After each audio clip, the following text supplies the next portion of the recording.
I had an opportunity to meet the CEO of a leading mutual fund company in India, and he was sharing with me how the Patanjali Yoga Sutras have helped him deal with many difficulties in life and successfully climb the corporate ladder. That really intrigued me a lot, and I got my copy of Patanjali Yoga Sutras soon after, and I dived into the world of Yoga Sutras. One thing led to the other, and soon after that, I attended a session by Shruti Maheshwari in which she shared her take on the Yoga Sutras, and that I found was very refreshing, very contemporary, and I thought this is something which we must share with our community members, and I requested her to take time out from a very busy schedule and join us and share her insights onto the Yoga Sutras. Shruti lives in Bombay but is traveling to Delhi and is joining us from Delhi right now. She's an award-winning designer with masters in design from NIFT. She is also a happiness coach, mind-body trainer, and a yogi. She has done her certifications from very prestigious institutions, from the Yoga Institute in Mumbai, which is one of the leading or most eminent institutions in yoga in India, from Harvard Medical School, Berkeley Institute of Wellbeing, and she's also a Pranic Keela.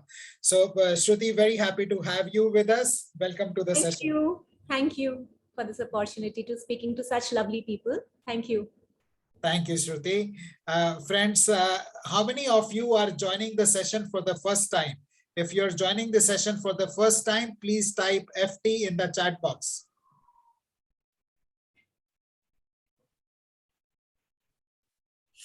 Friends, if you are joining the session of Mindful Living for the first time, please type FT in the chat box. Thank you, Himlata. Thank you, Ruchi.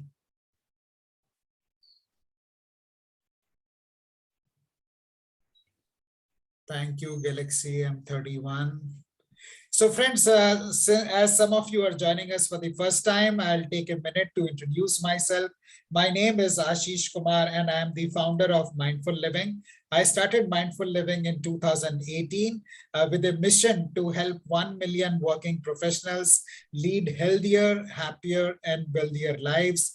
Prior to starting Mindful Living, I worked in the corporate sector in senior management roles with organizations like Tata Group, Future Generali, HCL, Dabur Group, and many other leading organizations.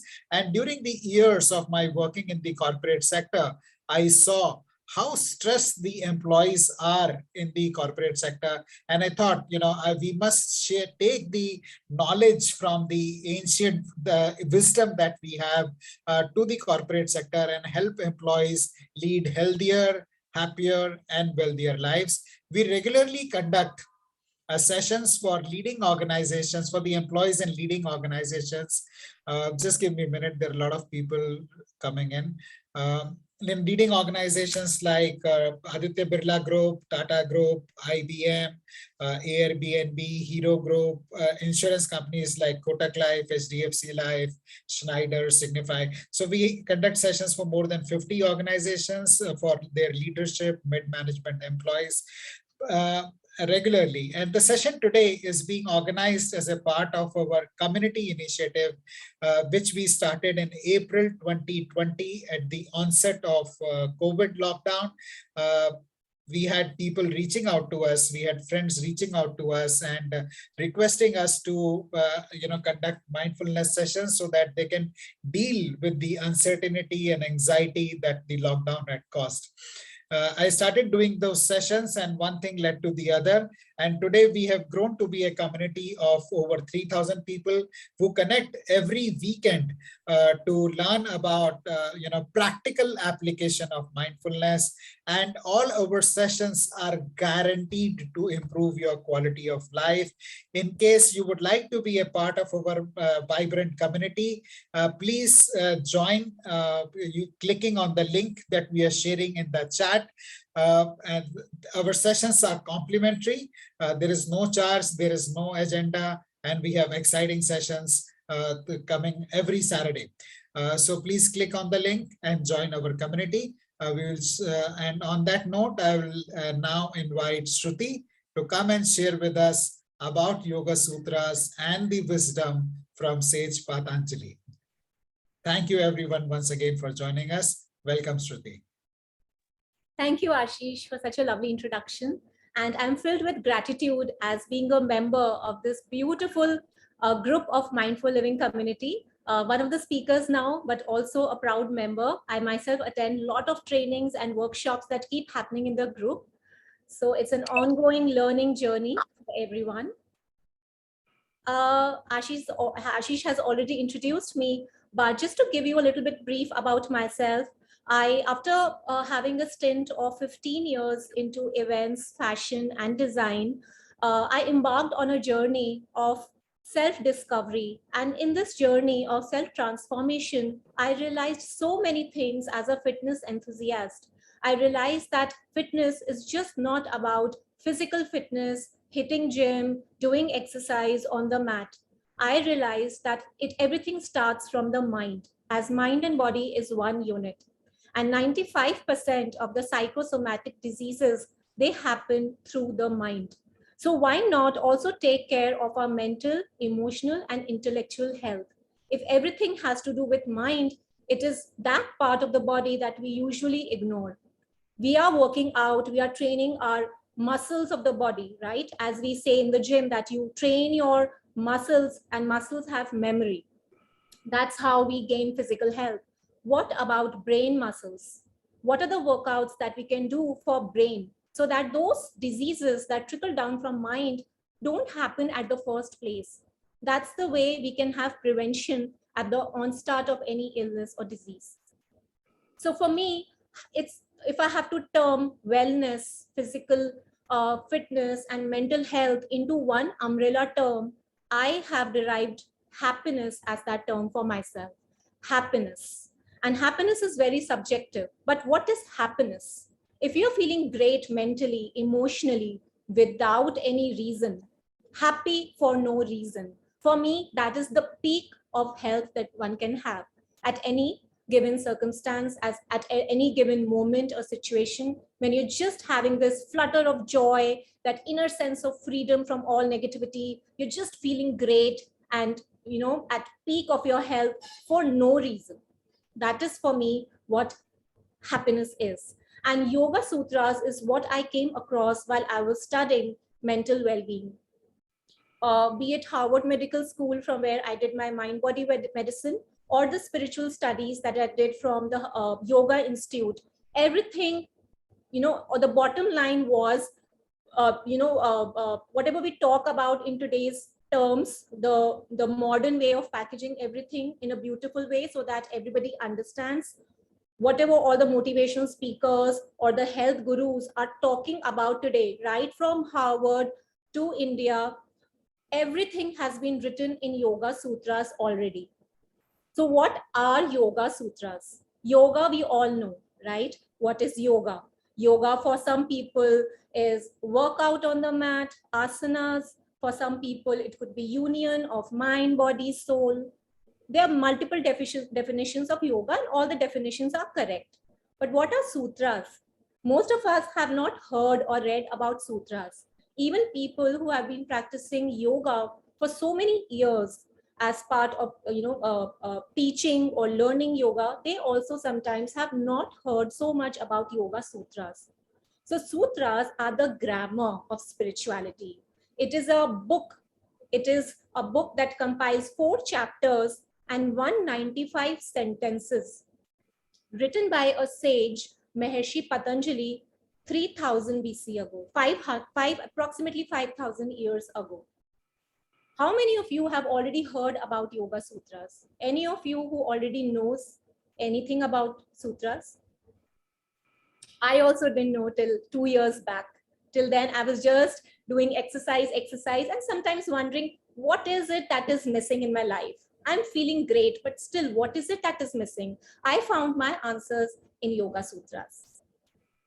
Okay, so these are the 195 sentences written by Maharishi Patanjali, out of which only 3 sentences talk about asanas as yoga, which means yoga is just not about asanas.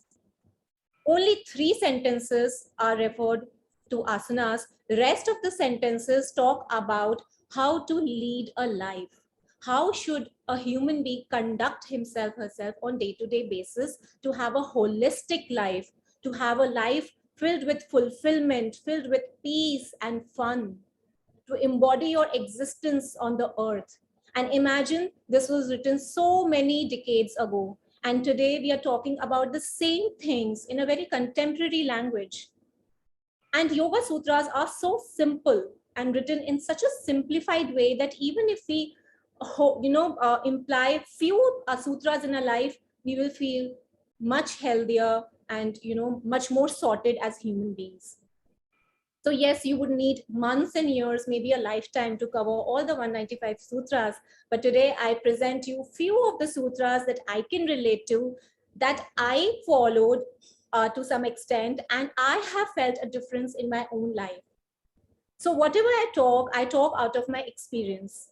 I talk from my heart because those are the things that I follow, I have gained, and here I'm going to just share that learnings with you so that you might just feel inspired and would also like to go in depth about this mind body fitness through Yoga Sutras. So just to begin with, before we start, I would also like to tell you one very beautiful concept of Yoga Sutras. So in those ancient times in India, people used to write books only with a purpose. It was not for fame or money. Okay, it was written for a big purpose of life. So writing a book used to be a huge thing. Okay, so when Yoga Sutras was compiled, so it was not written by Maharishi Patanjali, it was compiled by him. So it trickled down from, I'm not going in depth, but just to give you a better glimpse of Yoga Sutras, it started by Lord Shiva. He is called the first yogi of the world, Adi Yogi. So it is said that he narrated this to his disciples.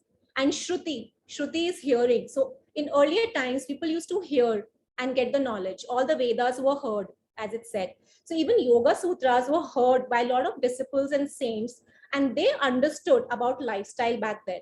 So Maharishi Patanjali thought that this should be available for mankind ahead, and this great knowledge should not get lost. So he compiled all the knowledge that he derived from all the saints into one holistic package of 195 sentences.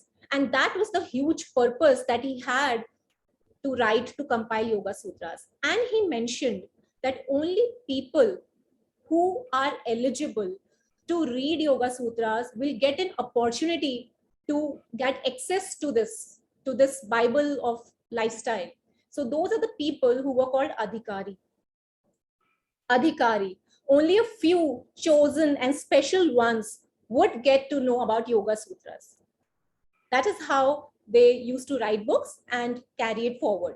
So I would like to congratulate all of you to be here. I'm just a medium selected by universe to impart some of my knowledge to you. You all are adhikaris because you all are in a stage of life where you want to dig deep into spirituality, into the scientific techniques of mind. And that is why we all are here together. So we all are adhikaris to have this knowledge with us. And there is one more concept which is called Yoga Anushasanam. This is the first sutra or first chapter of Yoga Sutra. First sutra. Atha means Atha Yoga Anushasanam, which means the yoga starts now. That auspicious moment of your life starts at this very moment. This is the time when you should begin. So let's stop thinking about past, future. Let's be in the present moment with full mindfulness. That's what the aim of this whole community is, which is Atha Yoga Anushasanam. Your new life begins now at this moment, at this auspicious moment, with full discipline. So Anushasanam means discipline. So yoga talks about discipline. So Atha Yoga Anushasanam. So let's begin. This is not going to be a spiritual class. I'm just going to talk about few concepts from the sutras that I really like, and what's the modern interpretation of it, how we can actually apply in our day-to-day living. Because reading self-help books and listening to motivational videos is great. We feel great in that moment. But what is it that actually we should do? Right? Some handy tools and tips which are very interesting. So let's just go through them. I've tried to make it interesting for all of you so that this doesn't really sound like, just a class where we are, just listening and talking, and it's not any, preaching. It's more to do with, let me just.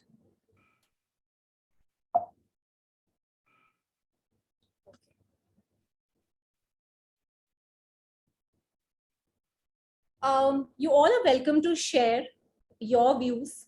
We'll keep it open, from time to time to have sharings. But if you have any point to make, you could please unmute yourselves and share your thought. Let this be an interactive session. So let's begin by understanding mind. So what is mind and what is consciousness? What do you understand? What's the difference between mind and consciousness? We hear these terms very often, and I'm sure, like me, some of you might also be confused that what exactly is the difference between the two, right? So mind in Yoga Sutra is called Chitta. So we have sensory information available to us, right? The external world, that is the senses. Without senses, mind doesn't exist. So mind is basically a medium through which we have all these sensorial experiences. That is mind. And that is how desires get built and lead to actions. Then they lead to memories that are stored in the mind. They lead to past, present impressions. Then that lead to fresh desires. And that's how we have ever-changing mental states. Do you realize how we keep changing? Not just on daily basis, but from morning to noon to evening, we have different states of mind. By different states of mind, what I mean, first let's just discuss the constituents. So our mind comprises of ego. So Yoga Sutra says that these are the 5 components where we can actually divide a mind. So one is ego, the I. That is how I introduce myself. I am Shruti. But is this who I am? I am so and so. This is my identity. So that is what is ego in Yoga Sutra, the I. Then is manas, the coordinator of sense organs. So all the sensory experiences that we have is through mind. So we can divide it into various categories. One is 5 senses of perception. So all vision, taste, touch, hearing, smell. Then we have 5 senses of action, speech, hands, legs. Then we have 5 pranas, the bioenergy.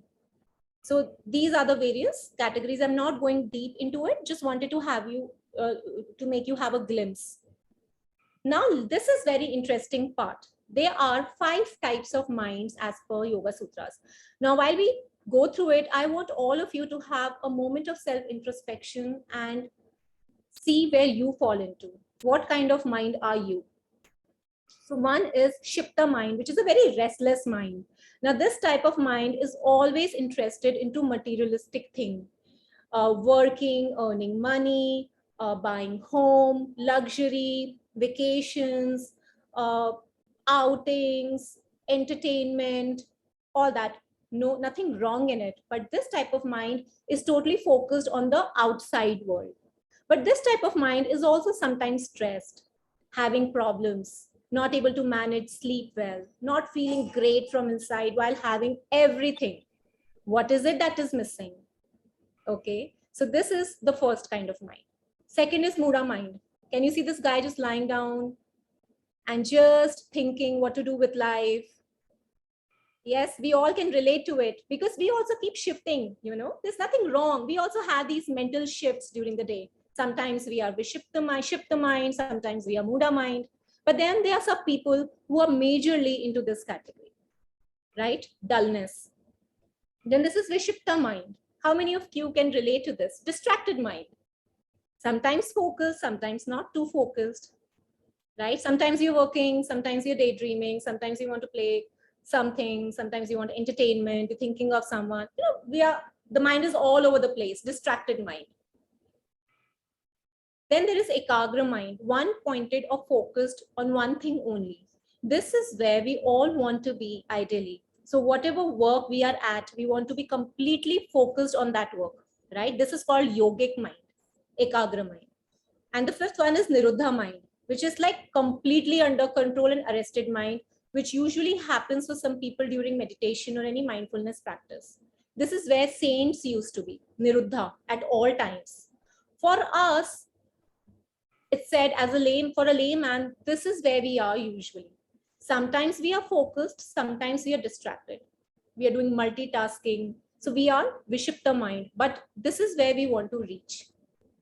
This is where lies complete bliss, complete health, good emotional, mental health. This is where it lies. Then what is consciousness? If that is mind, then what is consciousness? Consciousness is a layer within the mind. It is like your source of awareness, self-actualization, self-realization. And obviously that also happens through mind. So mind is connected to the outside world. Consciousness is connected to the inside world. That is the true reality. That is the ultimate highest truth of life. And it's an experiential fact. But we always identify ourselves as body and mind only. We don't dig deep into our consciousness. Once we have even a few seconds or moments of realization of what our consciousness is, life will change. We might not be here all the time, but can we just have few seconds of glimpse of consciousness from time to time and understand who we truly are? And that is called Purush. So mind, Chit is the part of matter. Matter means the outside world. And consciousness is Purush, which is soul, which is deep inside, which is the real me. And I have also not met this real me, right?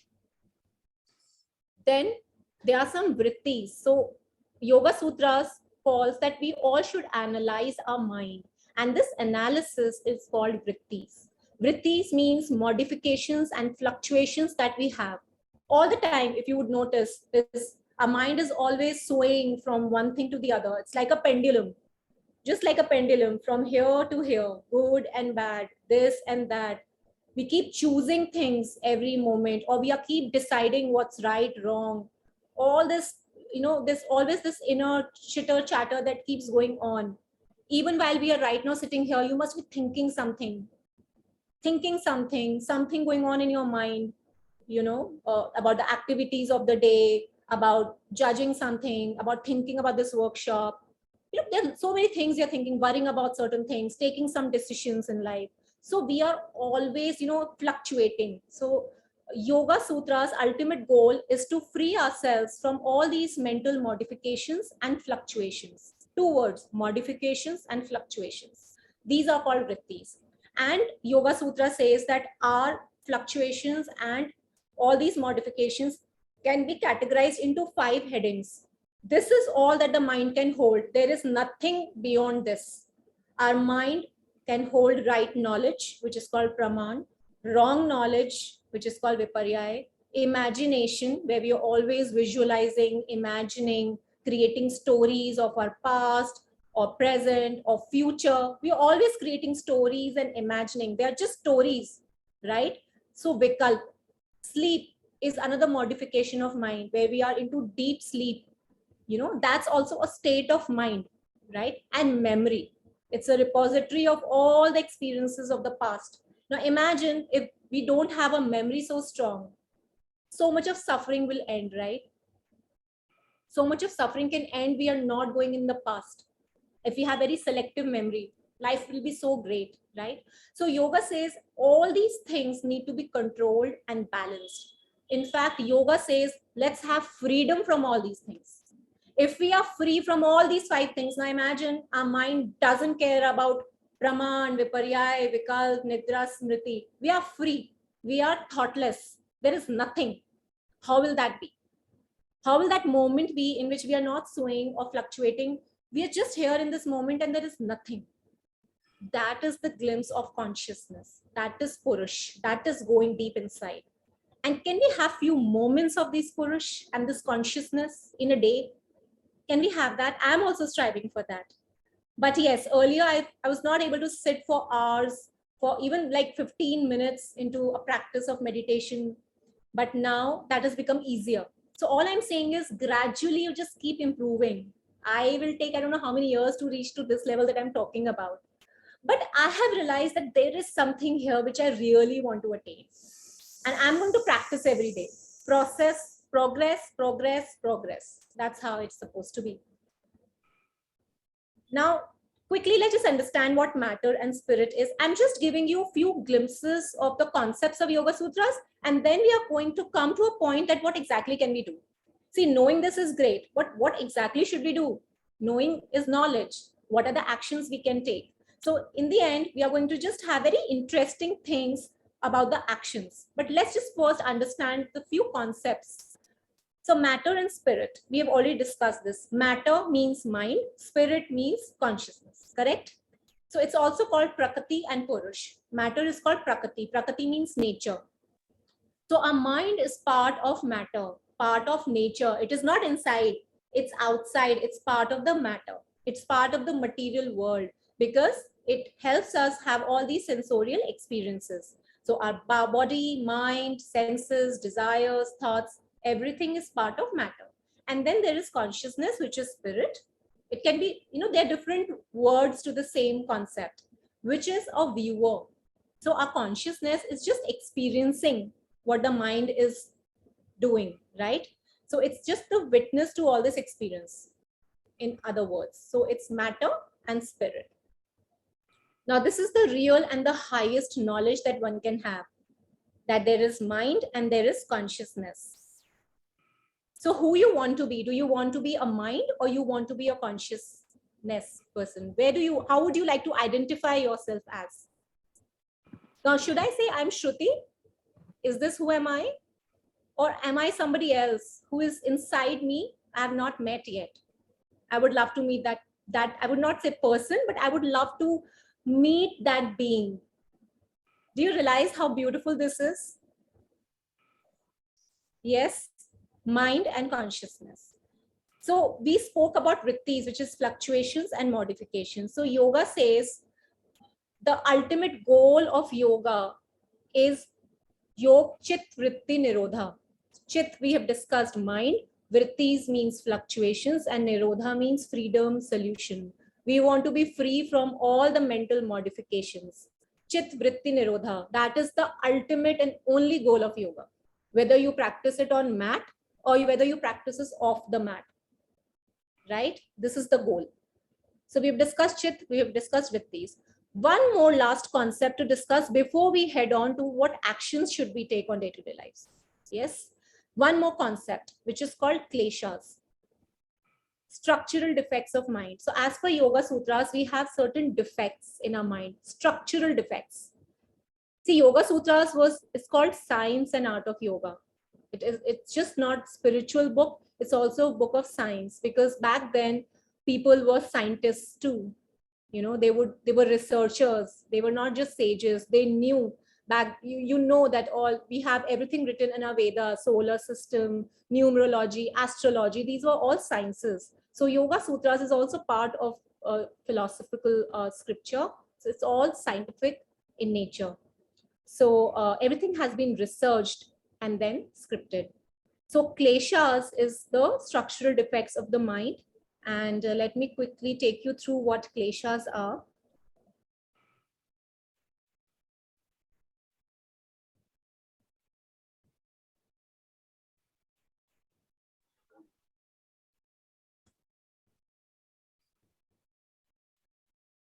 So the first Klesha or structural defect as per Yoga Sutra is called avidya, which is ignorance, wrong, incomplete knowledge. How many of you would agree that half of the problems is because of the wrong, incomplete knowledge today? Because we are loaded with information. We all are very smart beings. We know everything.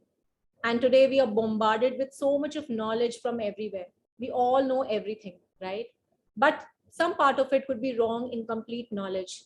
And according to yoga, that is the reason for suffering, ignorance, avidya.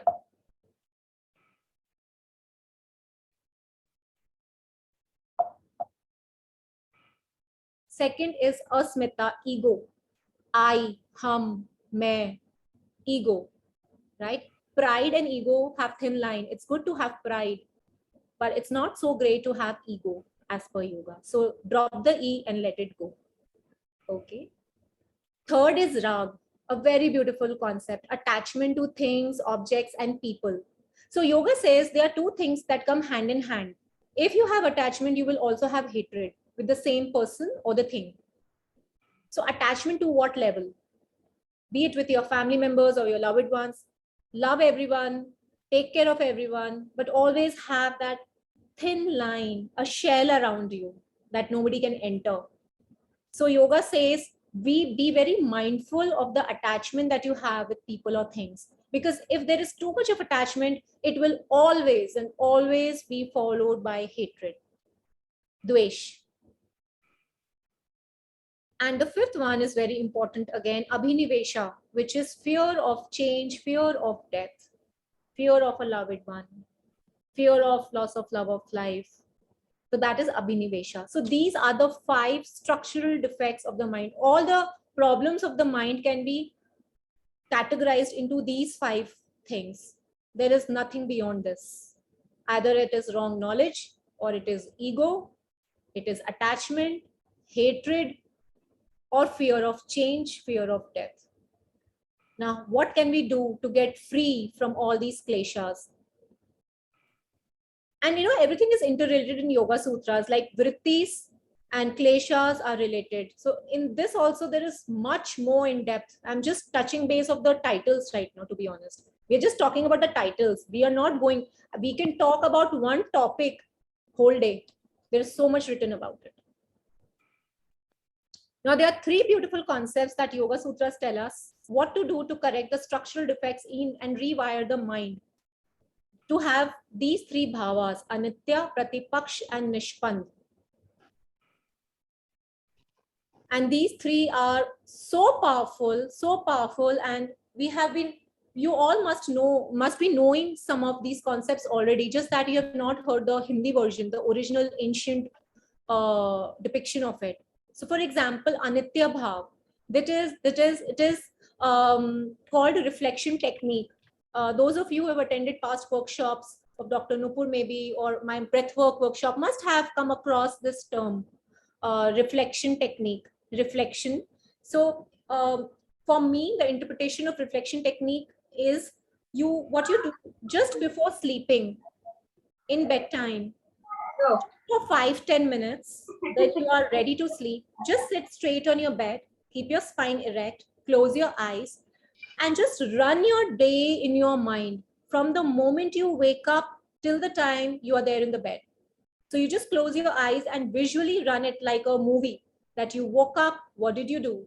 You woke up, brushed your teeth, got up, had a warm glass of water, went out, wished your family members good morning, then you got ready for office, then you had breakfast, in depth, in chronological order, and as in detail as possible. What you were wearing, what you were doing, what calls you had during the day. You run the day in a chronological order in your mind visually, without getting involved in any moment. The moment you think you're getting involved, you start again from the scratch, start again from the morning. Now, for example, I'm imagining a call that I did with my colleague. So I have to just imagine this call happened and move on to the next event of the day. But if I get involved, that I had a talk, then this happened, then we discussed this, then we arrived at this conclusion, then you have to cut it there and start again from morning. So the idea is impermanence, that nothing is permanent in life. Everything is temporary. Everything moves on. What has happened and is over. So the idea is to not get involved into anything. So this reflection technique, if you are doing every day before sleeping, what happens with it? Gradually, your memory, your choice of thoughts become very selective. You're rewiring your subconscious mind. You're training your subconscious mind indirectly to pick and choose only few things from the day as an observer, just to know what was great things that you did and what are the things you could have avoided, which could be eliminated from your life totally, which were not required. So subconscious mind will understand to filter this. And you will also learn to not get involved in your own thoughts all the time. Such a powerful technique. And it's very good for those who really want to work on their sleep quality. Just by doing 5 minutes of reflection technique can help you sleep better. And I'm talking with my own experience here. Don't do it every day, but at least do it 2 times, 3 times in a week. So this is the first step. Second bhav we saw there on that slide was Pratipaksh bhavna, right? So another way to get rid of these structural defects of the mind is through Pratipaksh bhavna. What is Pratipaksh bhavna?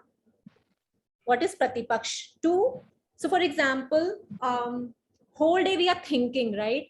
Even while we are at some job, engaged in some activity, you would also always notice this inner talk going on.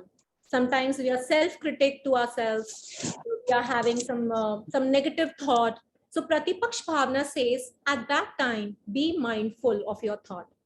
Become aware of what you are thinking, and right there, that particular moment, change that thought to an opposite thought. So for example, I'm saying right now, no, I don't think so I can do it. I become aware, what did I just say? I'm not supposed to say this. So now I change this. I can do this and I'll do it well. Now what happens? There won't be any separate time that you will have in life that, okay, I'm finished with all the work. I've done everything in my life. Now from today, I'll start this self-development. That day will never come. It's an ongoing process. So you inbuild these small things in your life. Every moment, the moment you just catch your mind, negative thought, convert it into an opposite thought. Day, night, good, bad. These are the opposites, right? Black, white. So what's the opposite of the thought that you just thought? Convert it into a simple positive thought right there in that moment and move on. Again, you catch yourself after 5 minutes, convert it into a positive thought. You keep doing this as much as you can by force, intentionally. What happens? What happens after a few days? Can you just imagine the power of this? We are changing the entire, what we call neuroplasticity of our mind. Neuroplasticity that we keep reading about in new age terms. Changing the brain pathways, changing the wiring of the mind. We are making new brain pathways, new set of thoughts, new pattern of thinking. And if the pattern of thinking changes, what else do we want? Do we want anything else? Our entire thought process changes, our feelings change, our actions change. We as human beings change. It's all about thinking. Even if this is the only takeaway from today's workshop, Pratipaksh Bhavna, I think we are successful. Please follow this. Try to do this. It's very difficult. You have to keep reminding yourself, oh, Pratipaksh Bhavna, I have to think opposite. And the last concept there was Nishpandabha. There were 3 bhavs that we spoke about. Nishpandabha. So Nishpandabha says that there is a way to practice it. It says you just sit silently on the floor, on the bed, with your spine against the wall so that you don't feel tired. Just sit, close your eyes, and just notice the sounds in your background. Whatever sound of a fan, sound of somebody talking, sound of a kid playing. If you are in nature, sound of the nature. And try to just ignore, don't get involved. Listen it and ignore it. And come back to yourself. And just notice yourself, how you are sitting, where you are sitting. Let the sounds come and go, and you're just with yourself for a few seconds of the day. With this, we used to do as part of the yoga practice, and it used to be very beautiful experience. So after that, suddenly you would feel very relaxed. It's one of the relaxation techniques. So out of all 3 are powerful, but my favorite one is reflection technique for sure. The first one, Anitya Bhav and Pratipaksh Bhavna. I followed it in morning also. Today I was like, how many people are going to come? I have never spoken about Yoga Sutras. Who am I to talk about Yoga Sutras? Because now when I read more about it, I realize Adhikari and all those big sages wrote about it. Who am I? I've just began my journey in this. And then I suddenly changed it. There are people who maybe have not heard about it. Even if I tell them few concepts and they have a powerful takeaway and something about their lives change, how wonderful would that be? I'm going to touch lives of few people today who might want to dig deeper into Yoga Sutras. Isn't that huge? And suddenly I had my confidence back and I was like, let's just do it. This is so powerful. Pratipaksh Bhavana. So you keep doing it, keep practicing it all through the day. Even for small things, I'm going to have a pastry, I should not have a pastry, it will make me feel fat, it will make me fat. You analyze it, become aware. Is it true? Then don't eat. If it's not the case, you're doing everything else, which is great, then just indulge guilt-free. Pratipak Bhavna, no, I'm going to enjoy every bite of this pastry. I deserve this. I'm going to have it. And then enjoy that pastry. Savor it. Just enjoy it. Don't eat with guilt. Just a small example. So this is what Pratipaksh Bhavna does. Now we have spoken about mind, types of mind. We have understood maybe most of us are Vishipta mind, sometimes focused, sometimes distracted. The reason you all have chosen to be here, part of this session itself says that you are a focused mind and you are a mind who is very inquisitive and ready to go to next level, right? From Vishipta to Ekagra. That's why we all are here. We all are like-minded people sitting here talking about such a beautiful concept, right? So definitely we are not Muda mind. We are not Shipta mind. We are definitely there already, ready to take on to next stage of self-development.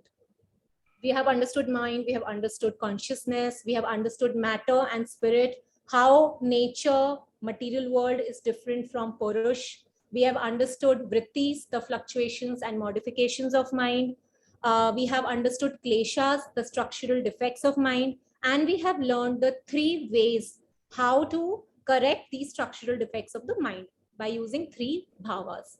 Now, the most important and the simplest way of doing everything together is through 5 yamas and 5 niyamas that Yoga Sutras talk about.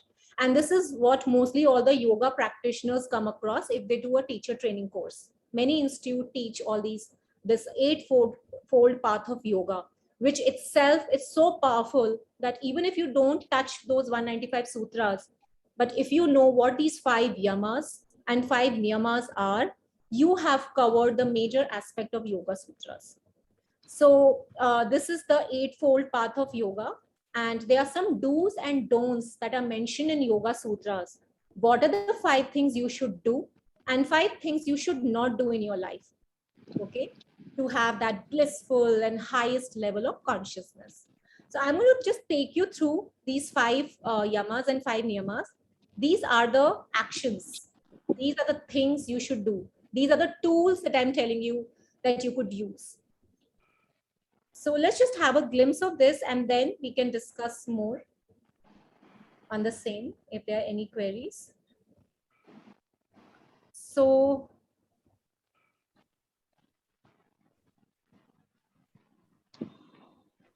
yes, so Yoga Sutras talks about yoga as an experiential science. It says that what we do on the mat, which is asanas, pranayamas, meditation, kriyas, are part of the physical workout. But what we do off the mat is 90% of real yoga. We already discussed about this. The ultimate goal of Yoga Sutras is stoppage of fluctuations of mind, right?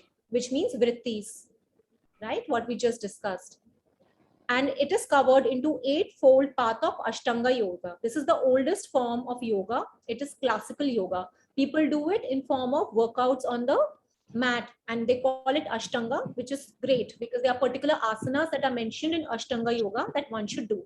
So there are various types of yoga in terms of asanas. There's Ashtanga Yoga, there's Hatha Yoga, there is Vinyasa flow, then you have Iyengar Yoga, Isha Yoga going on now. There are various types of yoga teachings. This is the classical and the oldest and the ancient yoga practice that is done on the mat.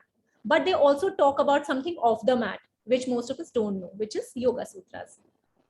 So the first yama, we are talking about 5 don'ts and 5 do's, okay, in day-to-day living. What we must do, okay. So first is ahimsa. So yoga says, don't do ahimsa. Ahimsa means non-violence. And what is non-violence? What do we understand with the word non-violence? Don't harm anybody, right? Don't fight, don't beat, right? In terms of actions. What about in terms of thoughts? Don't think bad about someone. Do you think thinking bad about somebody and harming somebody in our thoughts is also non-violence? Yes.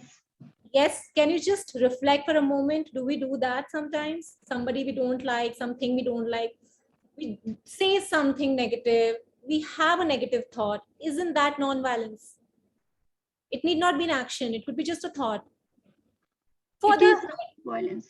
yes, it is. And for the head, let's just stop talking about others. Yoga Sutra says first you talk about yourself.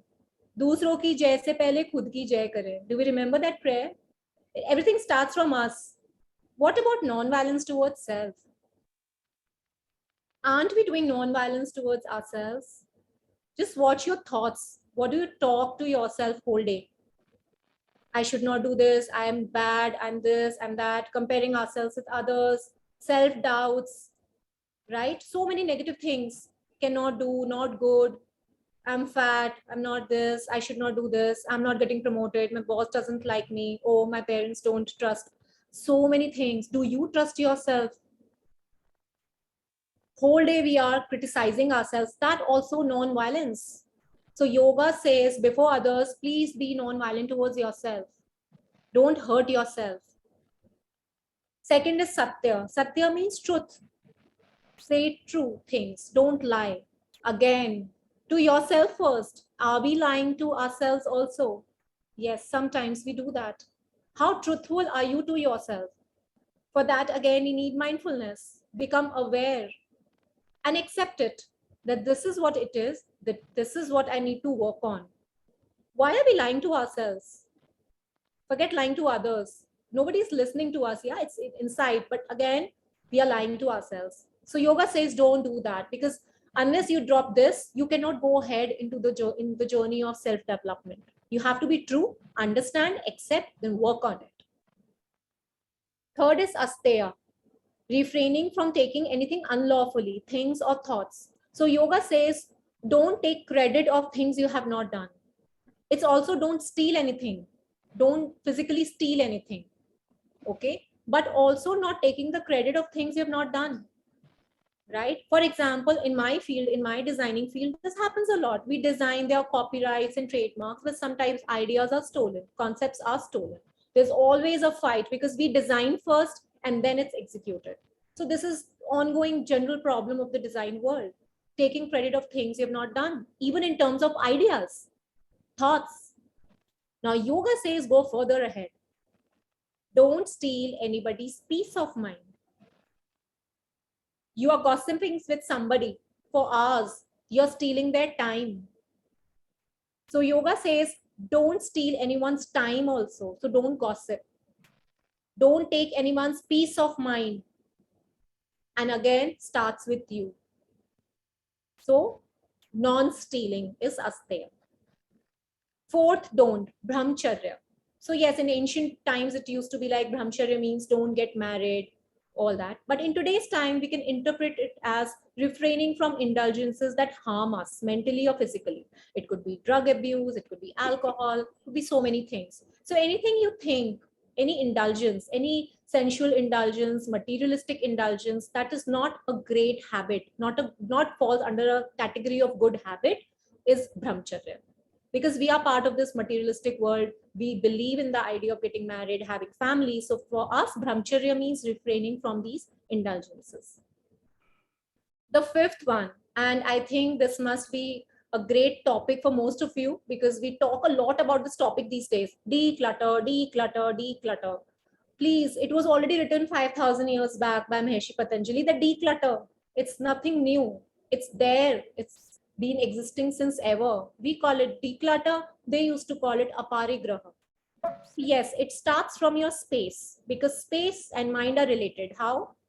We just understood Prakriti and Purush, they are interrelated. Whatever happens in Prakriti, which is nature, which is your surrounding, will have direct impact on your Purush, which is consciousness. They are part of it, interrelated, exchange information data all the time.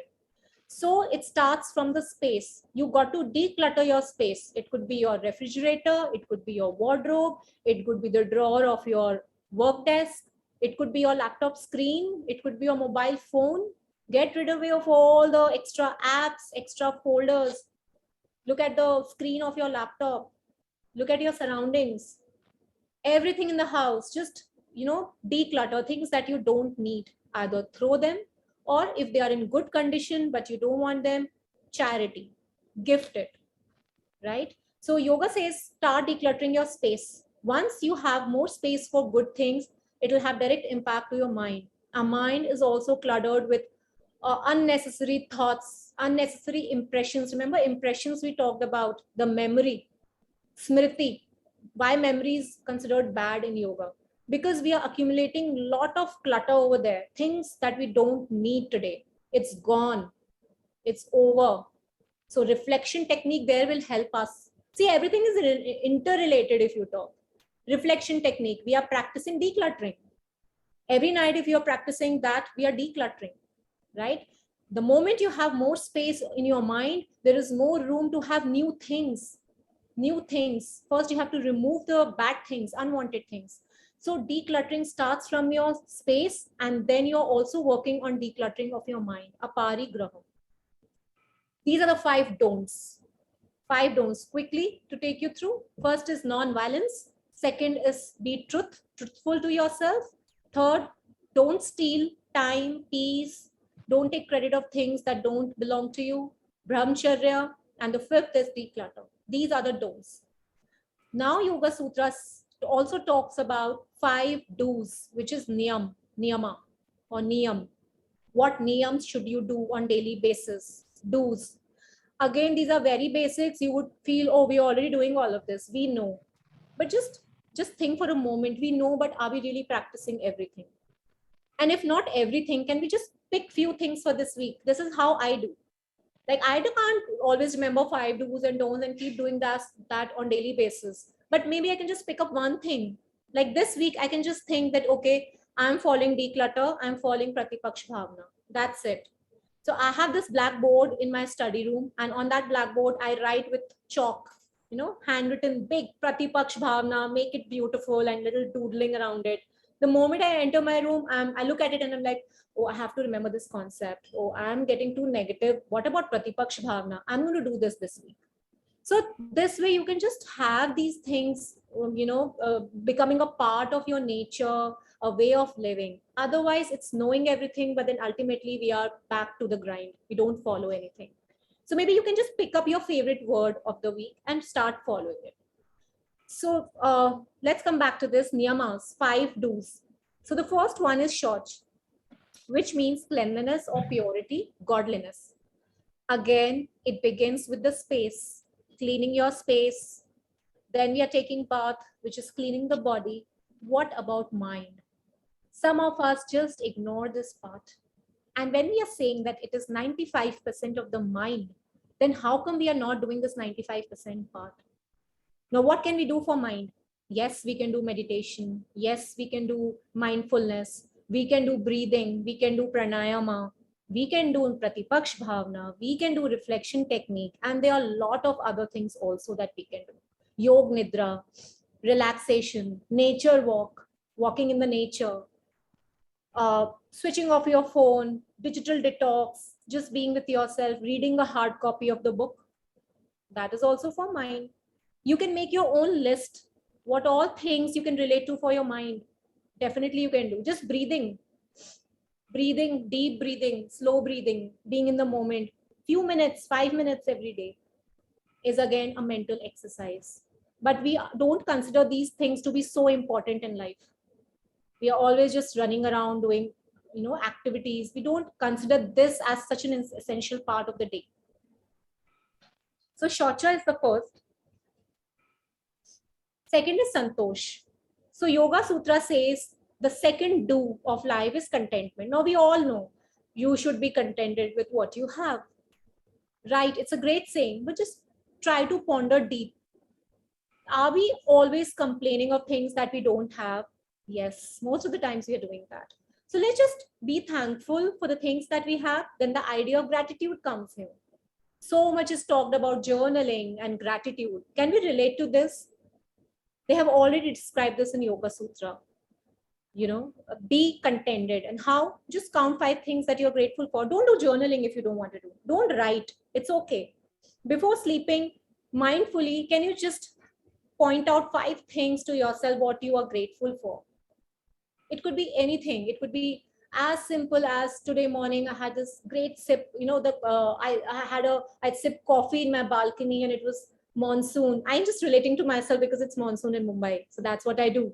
And that's the favorite part of my day. I sit in my balcony, have coffee, enjoy nature, spend 5 minutes with myself to correct my breathing, do this deep breathing exercise, have gratitude, count 5 things I'm grateful for, get up, go to my desk and start working. Small things. Earlier, I never paid attention to these things, but the more I'm doing these things, more I realize that how important and powerful these small, small things are. So yoga says be contented with what you have. And one way to do it is through gratitude. Third is tap. So in ancient times, you would have heard that saints would just sit there on the mountaintop under a tree without feeling any change in the weather, be it extreme summer, extreme winter. They would just sit in the Samadhi, deep meditation state without getting affected by nature. They would not have hunger, they would not feel thirsty.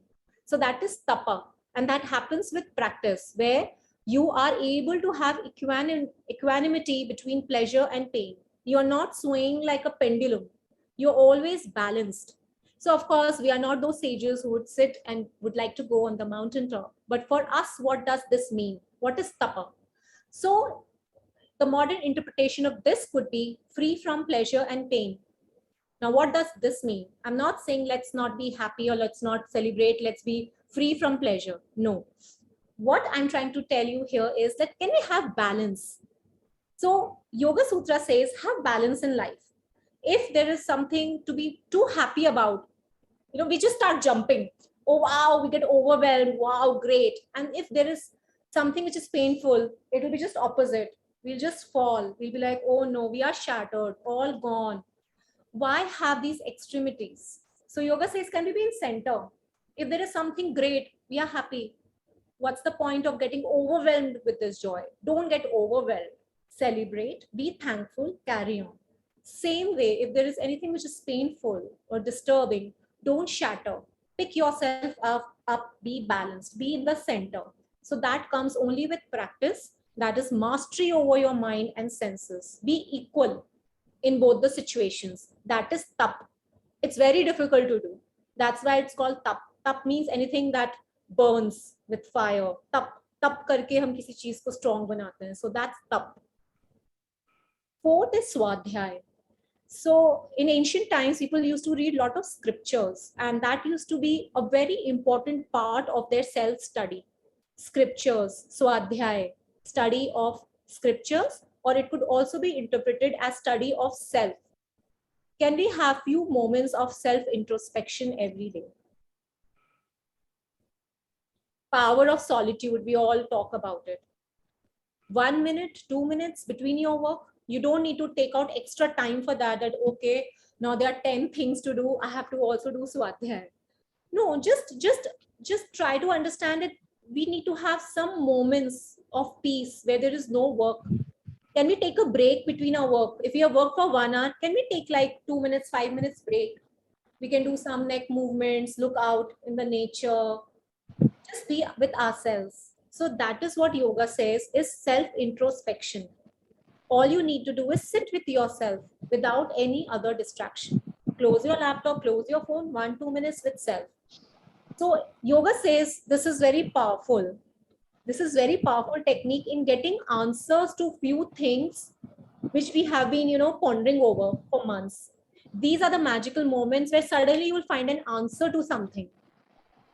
Because otherwise we are involved in activities. But these are the moments where suddenly something will occur to us that will change our life. For most of us, it happens. You can relate to it. That sometime, someday you were just sitting and something occurred and that changes everything. Maybe you can relate to it. So yoga says have these moments in a day. So adhyay. It could also mean reading a scripture or reading a book. And the fifth, the final, do, and the most important one, and we talk about it in today's times under the title surrender. How many of us listen to these beautiful talks done by people on surrendering, the art of letting go? Yoga Sutras has already written about it. and called it as Ishwar Paridhana. Ishwar Paridhan. So for us who believe in God, can surrender to our God. For those who don't really believe in God, but believe in the power of a higher reality, could be universe, it could be nature, something bigger than us. We have to understand that there is definitely something bigger than us. There is a higher reality. You could call it consciousness, you could call it subconscious mind, you could call it universe, you could call it anything. You could call it Brahma, Vishnu, Mahesh, you could call it anything. But definitely there is somebody out there who's regulating everything, including us. Can we surrender? Letting go. And what is that? So yoga says abhyasya and vairagya. So abhyas means keep doing what you have to do. Keep doing your duties, your dharma, keep doing your work, whatever you are, your goals are, keep doing. But just don't keep doing and get stressed about it. We are always doing and stressful, losing our sleep, depression, stress, anxiety. You have all the money of the world, right? You can buy anything that you want to.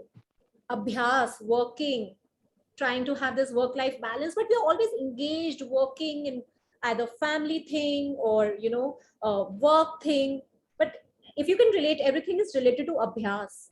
We are just doing abhyas. We are doing the tasks, mundane tasks as a routine every day in a repetitive loop. What about vairagya? We are missing out on that. Vairagya means letting go. Just surrender. So you do everything, in the end surrender. And how do you surrender? So one could be by means of praying. If for you prayer is important, a lot of people do prayers in morning. That's a powerful way of surrendering. If you are a person who would love to sit in front of a God idol and do prayers with full faith and belief, that's great. For some of you, I might not be in that category and you could relate. I cannot sit for long hours, but that's okay. I still believe in God. I still cross my hands. I still have that feeling. I'm not a person who can sit there for half an hour or 1 hour. So for me, surrendering could be something else. It could be just surrendering to the universe. It could be just believing in the idea of my subconscious mind and this huge nature, this infinite space that I can see all around me. I surrender to that because I know that is powerful. I understand the science between mind and matter. I understand that there is there is a bioenergy within me. I understand that I have an aura and there is frequency in the space. There are vibes, there are vibrations. I'm just picking up all these terms even I have learned through the workshops of mindful living. And I started believing in Yoga Sutras more because of those workshops. Because till now for me, this was more of spiritual. Now, because I've also attended other workshops of mindful living, which has talked about this magnetic field that we have, the space, the mind, the matter, how protons affect us so much. And I can relate everything to Yoga Sutras. That what Yoga Sutras is saying is right. Because surrender doesn't mean just surrender. कि भगवान के भरोसे छोड़ा भगवान देखेगा. Yes, a lot of people say it, but now I can relate to it. Oh, this is what they mean. Because I'm doing the same thing now. Maybe my language is different. Letting go. I have done everything and I surrender. And the moment I surrender, I'm free. I'm free from all the worries. I'm free from all the baggages that I have. I have done and I have surrendered. I think even Bhagavad Gita talks about it. Thal karo, karm ki chinta mat karo. What is that? That again is letting go. Again, it is detachment. So the detachment theory that we studied, Rag, remember Rag and Dvesh? Attachment, detachment, so letting go. Even it's also relatable to your near and dear ones. Do everything for everyone, take care, and then detach. By detach, we don't mean don't care for them or don't love them. By detach, we means letting go. So that is Isho Paridhan. And if we can talk about each concept for full day, it's so much in depth. This is just the title, as I'm saying. So we have done Eightfold path is what we are talking about. Ash means 8. So we are talking about 8 things what we should do, right? We have covered Yamas and Niyamas. So Yamas were the one first, Niyamas was the point number 2, and the third is asana. Now yoga says, once you are eligible, once you have done all the 5 yams and 5 niyams, now you are eligible, now you are adhikari to come on the mat and do your asana. Now imagine we all are doing just the asanas practice. without anything. We are not allowed to. Technically, we are not allowed to do any asanas. We should first follow all the yams. We should do all the decluttering, short, non-violence, say the truth, not take the credit of things, surrender, everything. And then we should come on the mat and do asana. That is third. Why asana? To remain physically fit, so that we don't have spine issues, so that we can sit on the mat for long hours without having any back pain. Why? To have samadhi. Ultimate of yoga, goal of yoga is samadhi, liberation, free from mental fluctuations and modifications, free of any thought. That can happen only when we sit with ourselves in stillness and go deep within. And if we are having back pain and all that, we are fidgety, we are not, we are restless, we cannot attain that. So asana will help us gain that physical strength to sit for long hours, to have that moment of bliss. That's why asana is important. And obviously to have disease-free life. But the ultimate goal is samadhi. So that's why yoga says, okay, do asana also. Do it. Fourth is pranayama. Life energy force, pranayama, breath work, going within, understanding the flow of our breath, that is self-awareness, mindfulness, great for physical health, because all your channels open up, all your nadis, all the channels clear up. So you have better respiratory tract, better circulatory tract, better digestion. So overall your physical health is great, and it has an impact on your mental health also. So pranayama has multiple benefits, as we all know. Then there is a stage after pranayama. What happens? Between pranayama and meditation, there is a stage which is called pratyahara, which is withdrawing from outward senses and going within. And pranayama is a tool and a medium to let us, disconnect from outside world and go deep within for meditation. Pranayama helps us there. So the more we do pranayama, more we dig deep into, go within, from outside world to inner world. And that stage is called pratyahara, withdrawal from senses. There comes concentration, dharana. We start having better focus. We are more in the present moment. Now, focus could be an object, focus could be the breath, focus could be anything. It could be just surrounding that Nishpandabha that we spoke about, focus on the sound, let go. That is also one way of having concentration. If you don't want to do meditation, sometimes you just don't feel like, So just sit, close your eyes, listen to the background and just be there in the moment. That is also concentration. And then comes meditation. Then it leads to a meditative state where we actually feel like sitting for a few moments at a stretch and be with ourselves. So that is meditation, and that is the 7th point of Ashtanga Yoga. And the 8th one is Samadhi. Now, Samadhi for saints means something else. For us, for a layman, Samadhi could be just liberation and freedom, and be able to manage our stress and everyday's ups and downs in a better way, like a manager. We all will have ups and downs. It will always be a mix of things. We become a better manager because now we are free. Now we understand that what has happened. I don't want to be a part of the memory and the things that have happened, because I do reflection techniques. So now I've understood that nothing is permanent. I've understood detachment from everything. So now I know how to let go. I've understood my breath because I do pranayama. My back is straight because I do asanas. I'm following declutter. I understand how my mind works. I am just there in this moment, in this present moment. And I'm getting more aligned with my thoughts and feelings and emotions like never before. I am gradually moving towards samadhi. It's a progress. It's a lifelong journey. But the more you do practice all these things, more you realize the feeling that I said, that inner feeling of freedom from everything that has happened in the past, or any fear, that we talked about fear of change or fear of a loss of a loved one. All these things start gradually fading away from our lives. And that is liberation. That is samadhi for us. Right? Everything merges together and goes beyond mind, goes to our conscious level, consciousness. And even if we have a slightest glimpse of what that feels like, we'll be just happy and smile. And your people around you might just ask you, why are you so happy? Why are you smiling? And you would have no answer. Right? That has happened with me. So I'm sharing. My people ask me, why are you smiling today? And I'm like, I don't know. I'm just good. I really don't know. And then I'm like, maybe because today morning I did I spent half an hour with myself and I did these practices. Was it because of that? So I question myself then.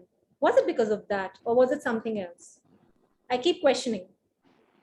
So yes, so you'll start reflecting on these things. The more you practice, more you reflect, more you'll experience, because this is an experiential science. It cannot be just talked about or discussed. It needs to be practiced and experienced.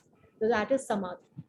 And that leads to Yog Cittavrtti Nirodhah, free from all structural defects, free from all fluctuations of mind, total liberation. And that for sure will bring the best physical health also. So let's just not do our physical workouts. Let's also follow these small things. And that's a new way of living. That's the science of living. That's what Yoga Sutras are. What we discussed today was maybe not even 1% of Yoga Sutras, just the few titles of the concepts that I have read. I'm yet to read the complete book. I aim to finish it in 6 months' time at least. I've just read maybe 20-25 pages of the entire Yoga Sutras, and that is how I created today's workshop. But I invite all of you to dig deep into Yoga Sutras. If you're interested, pick up a book, read. Just read two pages every day. It's so empowering. It's so enlightening. So that's all from my side. Thank you. Thank you so much for such an amazing session, Shruti. This is, friends, please unmute yourself and, Thank you so much. Shruti. Thank you so much. I hope you all like it. Ma'am एक suggestion है, please आप यही repeat अगले Saturday को हिंदी में करोगे ना तो बहुत मजा आएगा और ज्यादा अच्छे से समझ आएगी हमें, और हमें सुनना है. ऐसा इतना अच्छा लग रहा था. hear you whole day. Oh. Yeah, इतना अच्छा लग रहा था. Really, we can hear you whole day. Thank you. Yes, you go on and on. Yes. आप जो स्लाइड से बता रहे थे ना, सच्ची में इतना दिमाग में फिट हो गया है ना कि नहीं, अभी अश्मिता क्या है, द्वेषा क्या है, राग क्या है, सब इतना अच्छे से समझ आया. So in fact, we have a plan for all of you, and we thought we would decide it today only. If the group wants, we can have a WhatsApp group of Yoga Sutras, maybe for 1 month, because these are all about habits, So the idea was just to, from my side, I'm going to post just one small activity for you to do on that particular day. So we are not going to have any other talks in that group, no forwards, nothing. We'll just restrict it to one activity per day. And it would be a very simple activity. Just a reminder to you that, okay, today's theme is Pratipak Bhavna, and a reminder. Today, all of us are going to think opposite of all the negative thoughts. And then in the end, we'll open the group just for half an hour. Where if you want to share something that, okay, I practiced and this is what I felt. So others will also feel, inspired. Maybe that way we can inculcate some new habits. Otherwise, we will just discuss this today and forget about it. This is going to be a little bit hard work from our side as well, because we'll create those 30 small activities which you can do with your present work. So it's not going to be very engaging, just an awareness to what to do on that particular day. Every day would be a different theme. If you are interested, we can create that group. I think Shruti, you must do that. Shruti, it is important that you do that, because I think it is only going to help everybody. So, yes, that's what we thought. And then after 30 days, if you think now you are ready, and if some of you want to take on to next level to Yoga Sutras, then we can create another program. Because as I said, we have not even covered 1%. So I'm sure in this 1 month now, I'm also going to read a lot and interpret how we can, imply all those things in our lives. So then we can take another session. So likewise, we can keep the journey going on from here. Yoga Sutras become that powerful group. It looks like there are a lot of people who are interested, Shruti, for joining the WhatsApp group. So for sure, we will make that. Thank you very much. And Ashish, just to tell you, Shruti is also part of that Chakra learnings with Dr. Nupur. So yes, who is this person? I also know you then. Naveen. It's Naveen ji, Shruti. Okay, are you also there? Oh yes, Naveen ji, hello. Now I know you. Of course, I know you by face. Yes, nice to have you. Good. It was a wonderful session, Shruti, and I think you must create a. Everybody needs it, but we just during our day routine we just forget about everything. So just to tell you, I'm into lots of this spirituality and the yoga. So probably we will all learn from each other. Sure, let's do that. Definitely, Naveenji. Yes. Friends, your feedback is very, very encouraging. We will request you to share your feedback in this form. It takes less than 30 seconds to fill out the Google form. Please fill out the form and type FD, feedback done, in the chat once you have done. And we will stay connected. We'll stay connected. We will make the WhatsApp group and we will share the link with all of you very, very shortly. In the meanwhile, please fill out the feedback form. Your feedback is very valuable. And I'll also, yes. Wonderful session, Shruti. Thank you. That's my mom. Thank you for attending.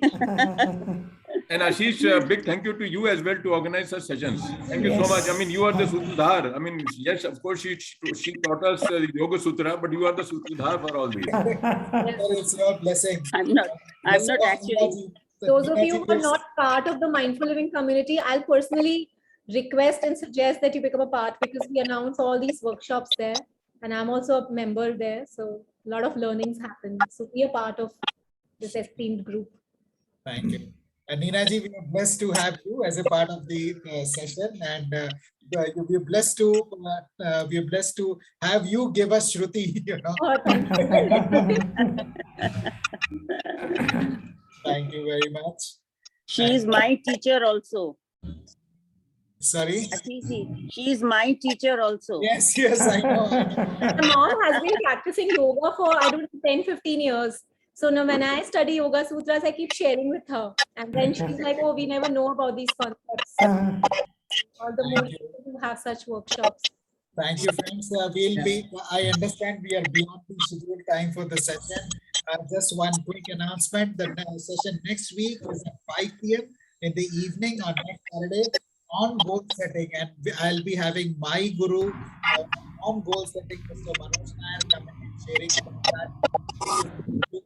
I'll request everybody to mute them yourselves, and we will have you speak when you have a question. So next Saturday, 5 p.m. on goal setting.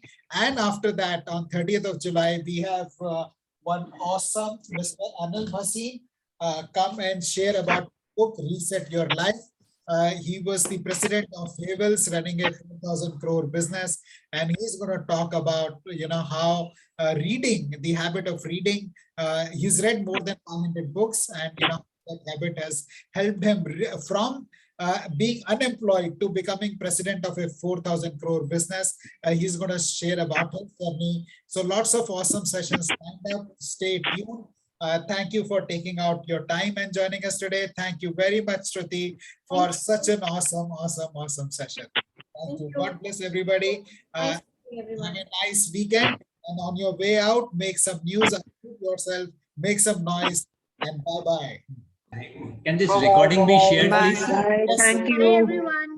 Can this recording be shared today? Bye. It's too good to absorb in one session. So we'll request to share the recording so we can hear it in leisure and grasp the intensity of the sutras. And a very beautiful explanation. Never had such a beautiful experience. It will go on and on. Thank you so much. Great. Thanks a lot. Yeah. Dayal sir, are Thank you, Shruti. It was very good. And the part of the